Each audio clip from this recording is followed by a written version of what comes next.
আসসালামু আলাইকুম ওয়া রাহমাতুল্লাহি ওয়া বারাকাতুহু নাহমাদুহু ওয়া নুসাল্লি আলা রাসূলিহিল কারীম আম্মা বাদ।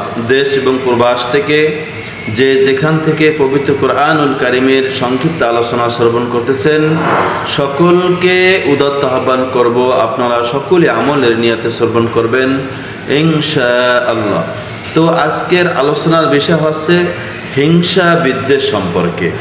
কারো ধন সম্পদ, মান সম্মান, জ্ঞান বৃদ্ধি, ব্যবসা বাণিজ্য, প্রভাব প্রতিপত্তি, উন্নতি অগ্রগতি, সুখ স্বাচ্ছন্দ্য ইত্যাদি ভালো কিছু দেখে মনে মনে কষ্ট পাওয়া এবং তা ধ্বংসের কামনা করা এবং ধ্বংস হলে আনন্দিত হওয়া, এগুলোই হচ্ছে হিংসা।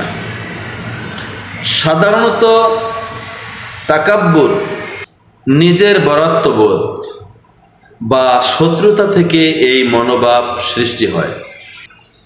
তাছাড়া কারো মন যদি খবিস বা নিকৃষ্ট হয় তাহলেও এমন হতে পারে। হিংসুক ব্যক্তি জীবনে কখনো মনে শান্তি পায় না, বরং চিরকাল সে মনোকষ্টের মধ্যে থাকে। হাদিস শরীফে উল্লেখ আছে, এই হিংসার কারণে মানুষের নেক আমল এমনভাবে ধ্বংস হয়ে যায় যেমনভাবে আগুনে পুড়ে খড়কুটা শেষ হয়ে যায়। হিংসা করা সর্ব অবস্থায় নাজাইজ ও হারাম।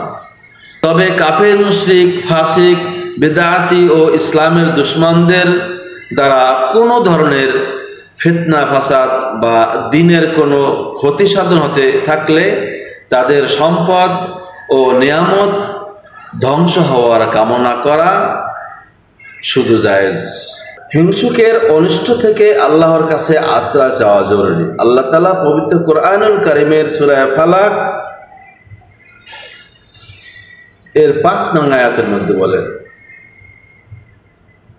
ওয়া মিন শাররি হাসিদিন ইযা হাসাদ।